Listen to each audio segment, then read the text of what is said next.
Hello and welcome back to Searching for Service, brought to you by Rotary District 5950. I'm Kelly Kirk. I'm Joe Kirk. And I'm Chad Larson. We're also brought to you by Russell Hampton, the #1 printer for Rotary in the country. You can check out some of the swag we got with us. We got all kinds of stuff. Yeah, we got a hat, we got some mugs, Stanley mug looks like, cutting board. And, yep. Yeah. So if you have a business that requires printing, or your club needs it, yep, check them out. Well, we have returning guest, Mr. Tom Gump, the one and only Mr. Tom Gump in the house. 3. Yeah, first, third time guest. We're going to have an entire playlist that's just Tom Gump, the saga. And I think we're going to have trouble getting through everything from talking to him before right? we got on air here. We got 5 or 6 shows already. Well, we wanted to what is your current role? So we should update people on that, because I think you have a new role since we last saw you in studio. Well, it's an honor to be here with Kelly and Joe and you, Chad. And my new title is Aide to the Rotary International President 2024-25. Awesome. Which we had on Stephanie Urchick. Yep. Yeah. Check that episode out. Yeah. We'll link it. We'll link it in the show page. And so what are you doing with her on a day-to-day basis, and what does that kind of entail? Well, it's an exciting position, and it ranges on a continuum from getting her a Diet Coke to being a chief of staff and everywhere in between. It depends on what's on her calendar. For example, tomorrow we leave for Pakistan. That'll be a very exciting trip because we actually get to meet. What I'm really most excited about is we get to meet the frontline women healthcare workers who are risking their lives to deliver that polio vaccine. Mm-hmm. We'll see the wall of martyrs that actually has individuals pictured there who died trying to deliver the polio vaccine. And we get to meet with the Prime Minister. Very cool. Sounds like a pretty exciting trip. Yeah, it does. Sounds like the embodiment of service above self. Yeah. Grab me a Coke or come meet the Prime Minister. Yeah. And they're both rewarding. I was just going to say they're both great. Before we dive in, there's a new theme that you guys have for this year that she has. Tell us about it, and then it connects with our sponsor here. Can I get a drum roll? The new theme for 2024-25 is the magic of Rotary. There you go. Ooh. Very exciting. So the logo you may see is 4 stars. The orange and the blue, they represent the colors of change. So we're very excited. Stephanie did a lot of things in Rotary, but one thing she was in charge of was the strategic plan. So it's exciting. We call it an action plan because we're actually using it. It has 4 strategic priorities, but a lot of that, especially the 4th strategic priority, has to deal with adapting and change. Mm-hmm. So in order for Rotary to thrive, we're going to have to do that. And the theme will help us do that. Yeah, very cool. Well, talk to us a little bit about some of the magic that we're bringing to the world through Rotary this year. Sure. Well, there is so much magic, and it seems that usually when you announce a theme, you hear some negatives, you hear some positives, but we had heard nothing but positive about this theme, and she really likes it. But I think to start off, why don't I share with you the story that she shared at our International Assembly? So for the last week, we've had the international governors from around the world. Actually, they're the governor-elects, so come July 1, they will be what I call Stephanie's governors. She doesn't like when I say that. She likes to say the governors of 24-25. Yeah. But she told a story how she went to the Dominican Republic. And when you say magic, obviously she doesn't believe that you can wave a wand and say some words and stuff happens. Positive things happen. She knows that service is hard work, but the rewards you get and the relationships you have and how you grow from it, that's the magic. Yeah. So she tells the story how she went to the Dominican Republic and the hard work of traveling there, and they get the water filters and they take brown, dirty water, which is unhealthy. They run it through the filters and clean water comes out. Well, she did this for a small family with 2 ladies and 3 children. And the little boy was tugging on her sleeve saying, "Do the magic again, do the magic again." So that's where the theme derived from that story. Wow, that's pretty cool. Wow. Yeah. I didn't realize that. That's a great story. That is a good story. Yeah. That's what this show's all about. Yeah. Great stories like that. Tom, you're always a gem for stories. Well, I know you've already started doing some work with her and internationally. We talked a little bit about what you're doing on the upcoming trip, but tell us a little bit more. You were in the Philippines recently, working on something. Mm-hmm. When we were in the Philippines, we did some similar things. Of course, we visited projects that were going on there, and those are always great. We did a ribbon cutting ceremony for 50 homes that were just built for people who didn't have homes. And the other thing that I was fortunate to do, and I had never done before, but because of Stephanie, she requested it, and they let me do it, and she did as well, is we administered those drops of polio vaccine to children who haven't had it before.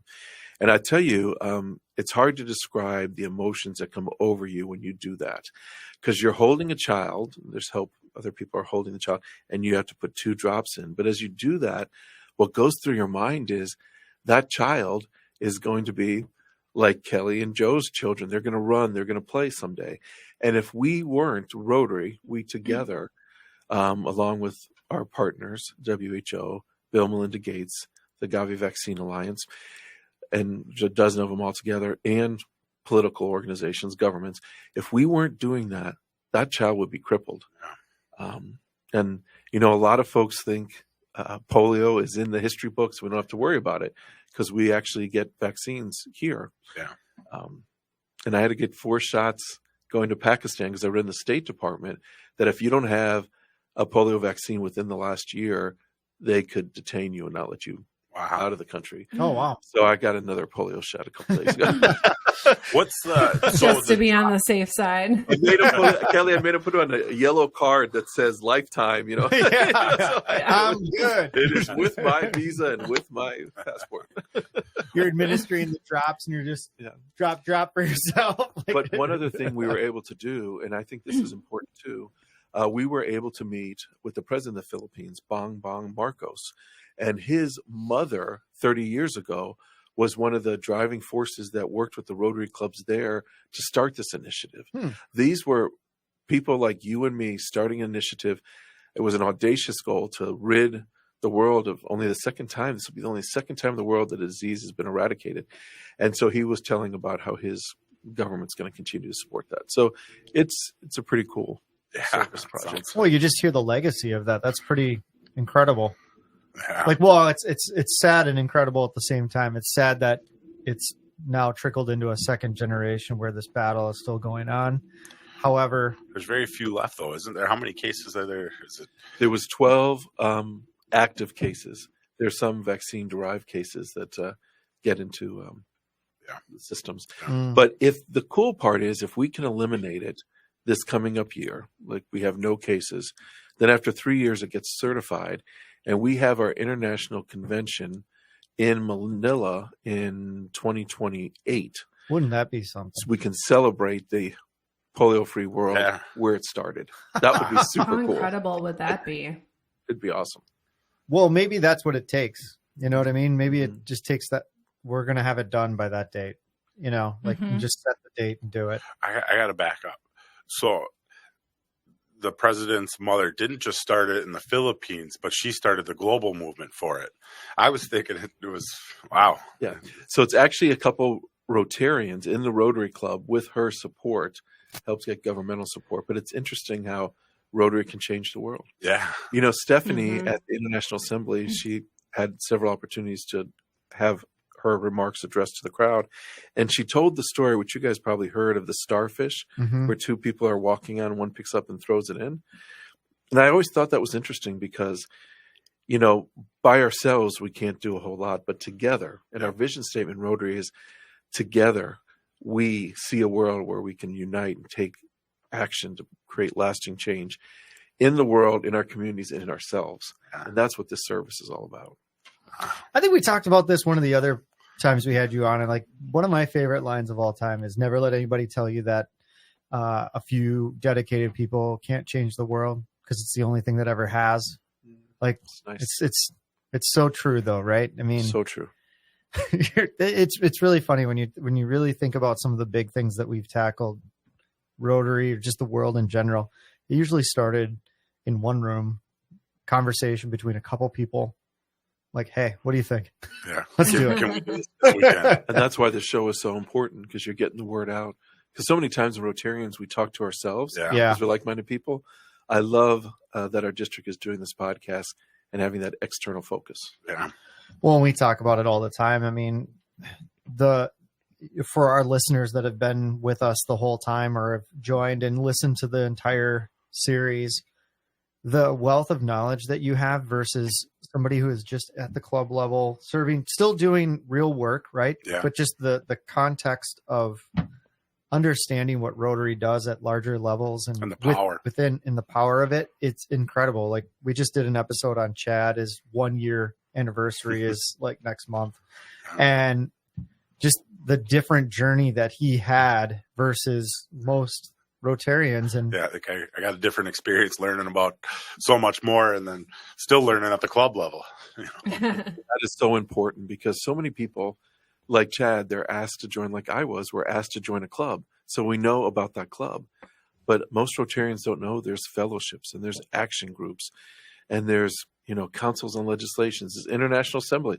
Chad, even though you're not a district governor yet, you can pay and be an observer to that. Yeah. Our council on legislation, where it's just our parliament, and all these things we need to tell our members. So if for some reason they don't like their club, they don't have to leave Rotary International. They could join another club. Or, like I like to say, they can start their own club. Yeah. Kelly, is there some part of the magic that you would like to hear Tom talk about? You know what? Tom's done a pretty darn good job of covering it, so I think I'm good on my end. Well, you mentioned the International Assembly, so you just had that, right? Yes. And where was it? Was it here? It was in Orlando, nice. Florida, next to Disney, at a place called Rosen Shingle Creek. And Stephanie and I got to meet the owner of that establishment. And it was just great because they have their own wing. And I tell you, going to a place where there's 525 Rotarian leaders who are going to lead their district all over the world. We had a culture night where everyone wore their native garb.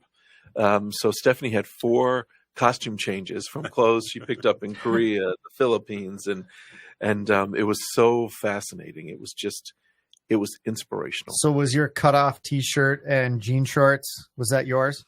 We had such, a lot of Americans, they wore a lot of jeans, cowboy hats, that kind of thing. We had so many meetings before and after that I just had to be in a suit. I didn't really have time to do the costume to participate. Yeah. What was the big? It's okay, Tom. That's your get up. We're so used to seeing you in your suit, so it'd be strange to not. This is the new tie. I like the new tie. I like it a lot. And it has the logo on the back, and then it has the nice. motto, the phrase also. So cool you'll see this wonderful. for the next 18 months, maybe longer. Yeah, you'll cycle it in, right? And I assume, being that, is that where you announced the next year? It is. Theme? It's so close to Disney. Well, that's a cool place. Yeah, it really is. Yes. And our district governor-elect, Sharon Bloodworth, she brought a lot of her classmates together, and after they actually went to Disney World. So when we had our district foundation meeting this past Saturday, she took it from Disney World. So that was kind of fun. What was the common, things that you guys are teaching, and what do people learn down in that experience? Well, they have a really good adult education program where they do have people present on different topics, but then the DGEs actually go in with trained facilitators. And it's so great to be a learning facilitator because they train you how to do international facilitation. And when I did it, I just felt like I learned so much. But they learn from each other. They pull the knowledge out of the room. So if you both were district governor-elects, you 3 were, Chad, you can tell them, this is what I'm going to do. And I say, that's a good idea, and take notes on it. So they learned that way. They took the 525 and divided them up into groups of 4. So at lunch every day, a quarter of them got to meet Stephanie. I'd do a little introduction and she would speak, and she told them what she would expect from them. She has 3 primary presidential initiatives. The first one is using the action plan, which is basically our strategic plan, and it's 4 action plan priorities to grow Rotary. The second is to heal a divided world. So basically, all these service projects we do, the clean water that she talked about, the building of the homes, that leads to positive peace, which isn't just an absence of war. It is conditions that lead to peace. And then her last one is continuity, to make sure that all her hard work during her year doesn't go away, and that she continues the work of Gordon McAnally, our current president. We talked a little bit about this in one of our last shows. Is what does Rotary do to ensure continuity? Is there staff that stays on? Is there how do we ensure continuity? Just because it changes over so rapidly, or is it just hope and pray? I'm guessing not. Well, Joe, it's not much different than you see in our club. Okay. So you have, yes, you have the positivity of having a 1-year term. So a president, whether a club president or a district governor or president of Rotary International, can give her his all for a year and have that new energy, new ideas. But we do have continuity. And yes, there is a staff. We call them the secretariat. And there is a general secretariat whose external title as of 2019 on our council legislation is CEO, but internal, we call him the general secretary. There's 900 staff people, over 7 offices worldwide. About 700 are in our headquarters in Evanston, Illinois. We have a beautiful building right downtown. There's other tenants, not just us, and they work hard. Now, the continuity is ensured by several different things. There's committees. So Rotary International has committees. I serve on the Rotary International Membership Growth Committee. We work on growing membership. We have an ORC committee, Operational Review Committee. Most terms are 3 years. Audits for ORC committee is 7, but that ensures continuity as well. But this particular president line, the current president, President-elect Stephanie, and President nominee Mario are specifically working on continuity, because things such as eradicating polio that we talked about, that's going to take 30 years to get done. And we've been working on it for a long time. Without continuity, you can't get those things done. Right. On the big projects. Well, that makes sense. It's good that there's a certain level of stability. I love the fact that there's a change every year. I think new energy, like you said, you can kind of burn the candle at both ends of the wick for a year. We talked a little bit about duration, right? Like it's temporary. And when you know it's temporary, you can really go all in. And then knowing that there's also a legacy plan too. So do the 3, so like, let's say within the 3-year window, so you've got your president-elect, and then the nominee. Thank you. Do they sit down and go, okay, we've got to create some continuity between the 3 of us? Like what's going to be? Well, but they don't announce their initiative until the year that they're going to be president, right? Correct. It gets announced during their president-elect year. Okay. So Stephanie takes office on July 1st, and she announced it in January. That's how it usually works. Okay. And it's a great time because the district governor-elects are there in person. They hear it for the first time. They're motivated. We want them to be able to call back home and say, okay, Joe, Chad, Kelly, this is what it's going to be. But they do meet regularly. They also meet with John Hugo, who's our CEO, General Secretary, and they do talk about continuity. So Gordon's emphasis a lot was on mental health. Stephanie's not going to let that drop. She's going to keep on making sure she works on it. The important things, all 3 of them, if you talk to Gordon, you talk to Stephanie, and you talk to Mario. And the district governor-elects got to hear this in Orlando because all 3 gave remarks at the closing.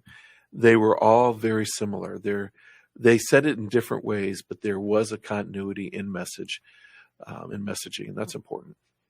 It strikes me as a yes and statement, right? Like it's like a improv session. It's, somebody kind of starts something and then it's like, yes, and we're going to do this. Yes. And you don't ever forget the thing before, but you continue to build on it. I think it's a really interesting structure that seems to be obviously successful and,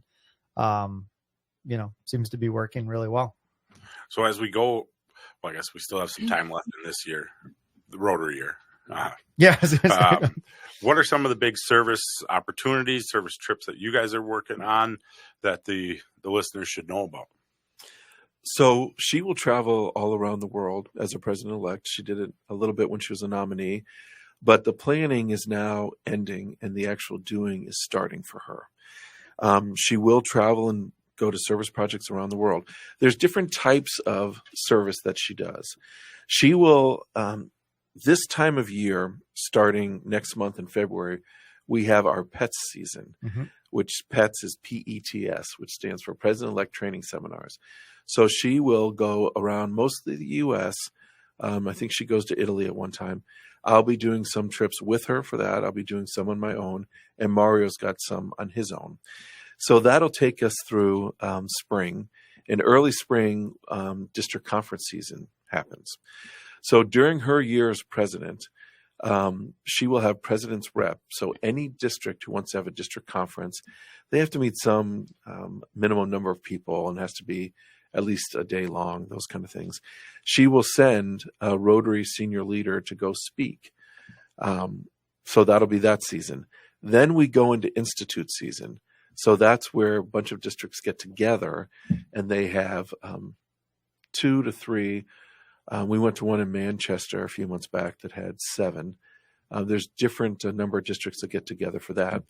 And then we'll go to an international convention in Singapore, and that'll be really fun. And then next year we'll go to Istanbul, Turkey, because there is a peace center that's being dedicated. And then we also have our council on legislation, which only happens once every 3 years. So not every president gets to preside over one. But that's our basically legislature, our parliament, where we come up with changes to our governing documents and things like that. In between that, there's all kinds of 100-year anniversaries. There'll be 426 100-year anniversaries this year. Of course, she can't get to every club because there's 46,000 of them. She can't get to every district. So she does inspire when she goes to, as all our presidents do, which is important. Yeah.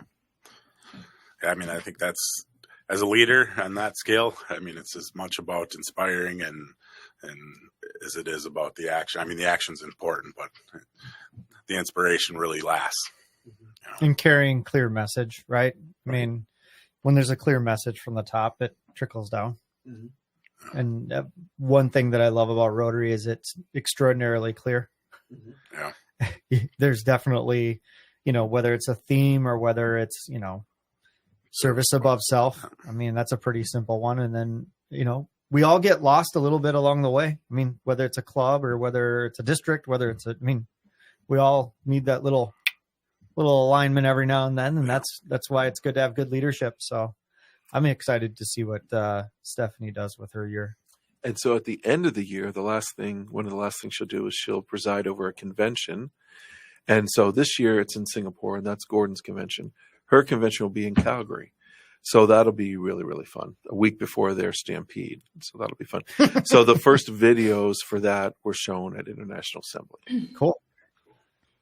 Well, what kind of inside information are you planning to give the show over the next year as you explore this new role that you have? That's obviously very, very cool. It wouldn't be searching for service without Joe asking a question like that, Tom.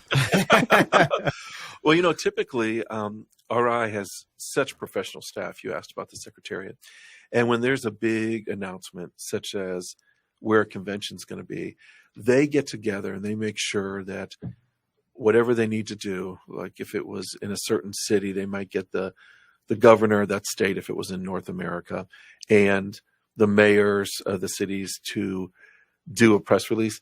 In certain cases, we're allowed to tell our local individuals the night before or the morning of before that. So I will give you as much as I can without being fired.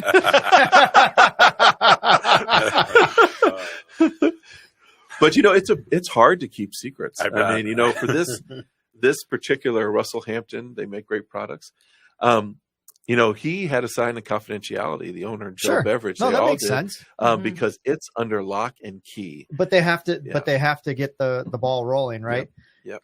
Well, how about this? Will you come on the show and announce where the next conference is? When I'm allowed to, absolutely. Exactly. Absolutely. That's what I mean. When you're love allowed to, when it's within the rules and regulations.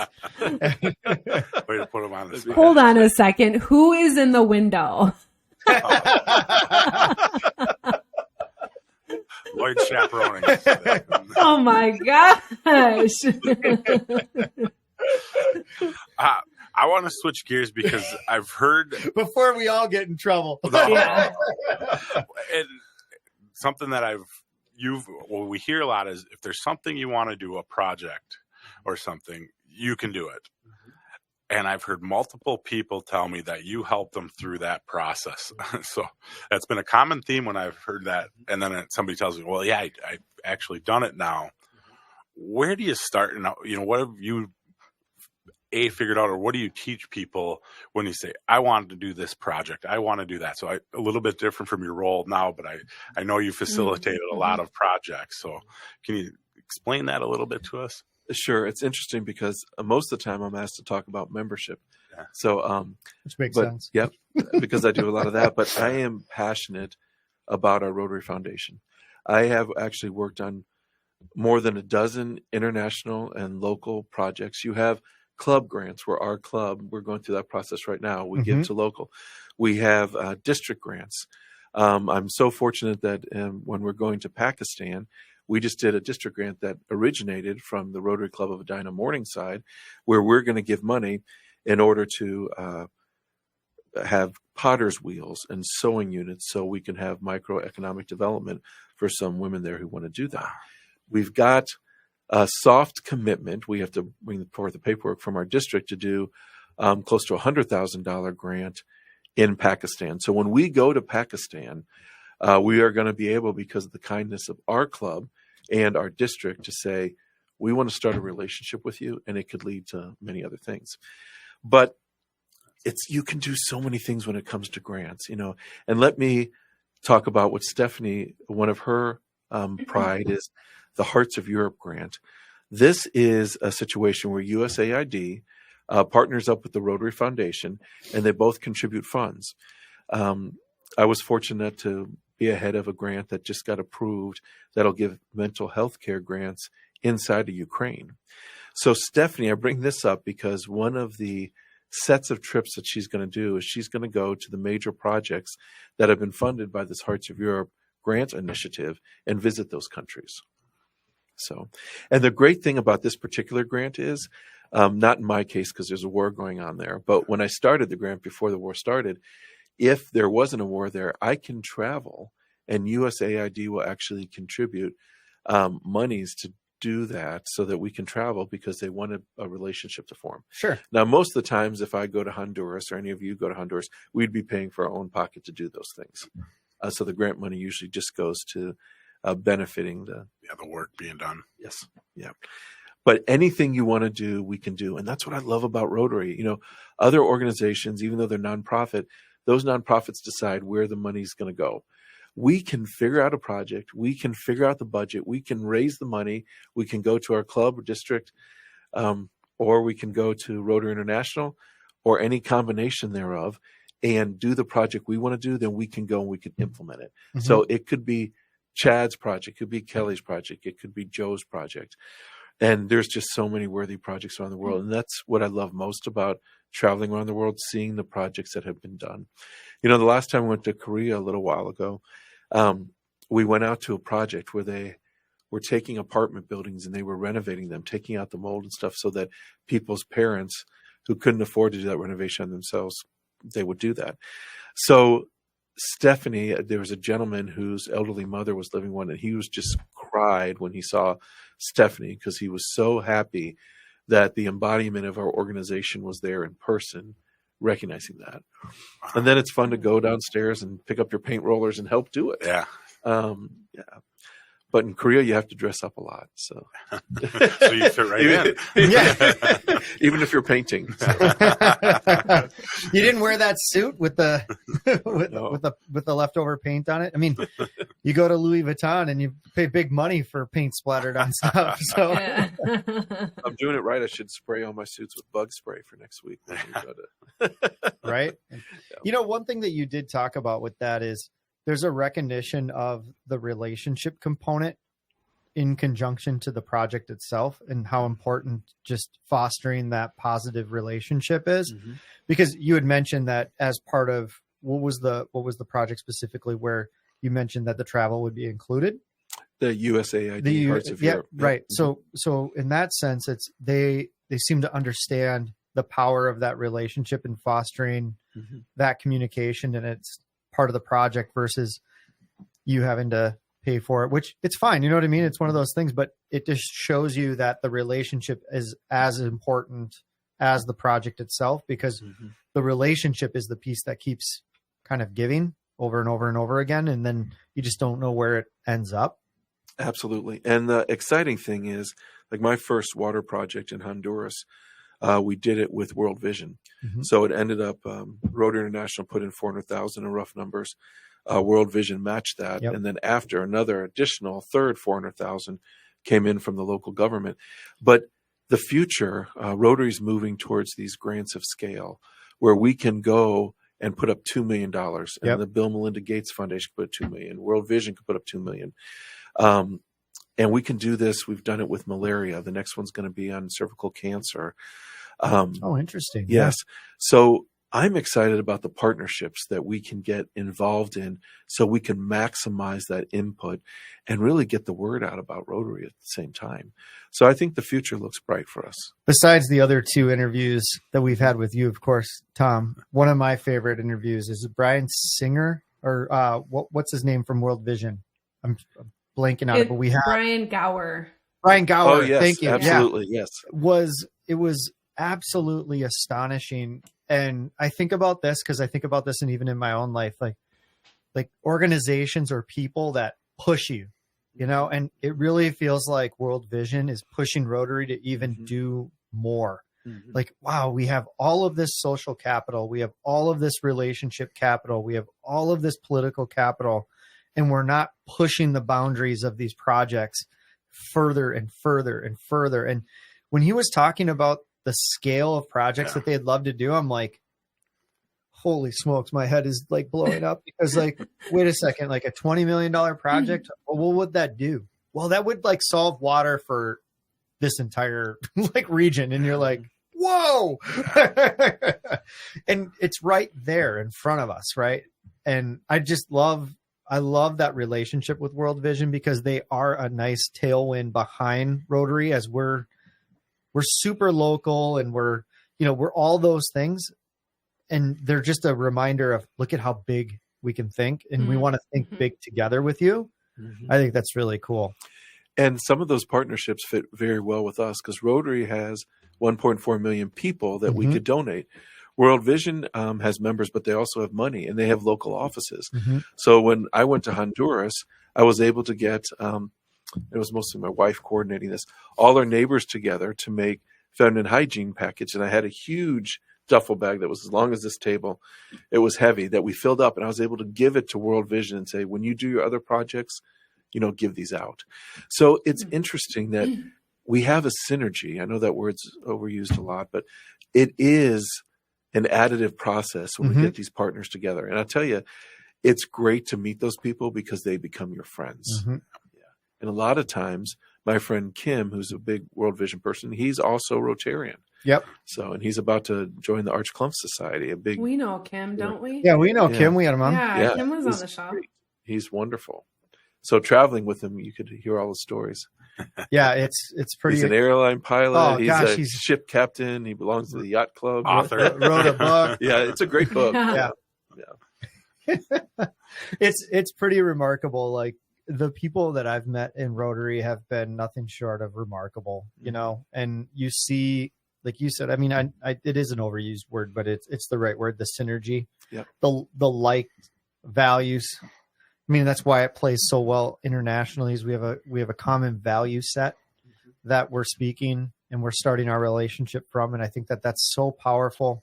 And I'm glad that we're constantly looking to partner with other organizations, because I mean, what we've learned about our own organization, and you can't do everything by yourself. And some people are better positioned to do certain things. And when you can leverage all of those things, especially as we're talking about these projects of scale, I mean, why wouldn't we go, wait a second, you have all the relationships on the political level or like a local office and obviously funds. Yeah. And we have all of the human capital that you can imagine. And, you know, some of the more, what's the word I'm looking for? I'm just like, it literally just fell out of my head, but you get what I'm talking about. Like there's just all of these impacts that it's so inspiring. It's hard not to get just completely swept away by it. And I want your listeners to know that we're not only helping those people, we're helping ourselves. We're growing. I mean, last night I came home and I looked at our water bill and it was for a quarter and it was less than $200. And I'm thinking, if I had never gone to Honduras or these other places, seen these water projects, I would think, wow, that's a lot of money. Yeah. And it is nothing to have clean water, to be able to brush our teeth. You know, it makes us grow, it makes us appreciate things. What a great perspective. Any service that our listeners will do will make them better people and they'll feel better about things. And it's healthy too. Yeah. The water, that's one that just, and the hygiene stuff that you just take for granted so much in this country. And then when we've had guests on, the stats are just incredible. Yeah, and you learn how big of an impact it has, and it's crazy. You take longer showers when you get home. Yeah, with your mouth open. With the garbage disposal in the drain, right? So you can cook in there too. It's a Seinfeld reference. I remember that one, yeah. You know, as we're getting close to the end here, what are some of the main things, you know, we've touched on a lot that you really want people to take away, you know, A, from what's coming up, and B, you know, in general with what you've done with Rotary and what people can do? So membership maybe on part, but sorry. Yeah. Well, you know, I think you're right, Chad, because the reality is we have this gift that's Rotary. And I would not have joined Rotary but for the fact that someone asked me to join. And we need to share this gift of Rotary with as many people as we can, because we see these individuals. You can go to a hospital and you can see people making blankets and things like that, but they're not being used to their full potential because they're not part of Rotary. And I want people to know, if they want to have a heart and hands for service, join Rotary, because we can give you club grants. We can give you district grants. We can give you global grants. When we started the Veterans Club, within 2 weeks, we had a $20,000. We got them through a grant management seminar, which was a requirement, and they had $20,000 to redo the first floor of that veterans home so they could have camaraderie. So we have things to offer. You're not just joining and paying dues and not getting anything out of it. And whatever you want to do, you can do it in Rotary. You can create your own project. You can create your own club. So let's get our friends in here. I think that's really well said, because I think a lot of membership programs, or, you know, just organizations in general, they're struggling because people are like, oh, well, I'm just paying dues and just showing up to a meeting. And I really like the way that you put that is, you know, tell us what you want to do and we'll do it. Yeah. We'll make it happen. We'll connect you to the people, the funds, the things. We'll really get it going. I love that so much. Love that so much, Tom. Gosh, you're just always full of gems every time you're on here. Well, thank you. We appreciate you joining us for the third time. Third time, we're going to have to.